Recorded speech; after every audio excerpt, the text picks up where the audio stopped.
જય શ્રી કૃષ્ણ, જય માતાજી। તો આજે તો ગામ માટે ખૂબ જ સારો દિવસ। મા દેવલજી માની જાતરના દિવસે આખું ગામ ભેગું થાય છે, હળીમળી અને માતાજીનું નામ લે છે, માતાજીની આરાધના કરવામાં આવે છે, એના ભજન કીર્તન ગાવામાં આવે છે અને ચારે બાજુનો માહોલ ખૂબ જ સારો અને ભક્તિમય હોય છે।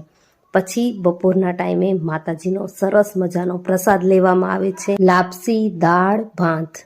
આખું ગામ સાથે મળી અને માતાજીનું નામ લઈ અને આ પ્રસાદને ગ્રહણ કરે છે, માતાજીના આશીર્વાદ લે છે। ખૂબ ધામધૂમથી આ તહેવારને અમે ખૂબ જ સારી રીતે ઉજવીએ છીએ।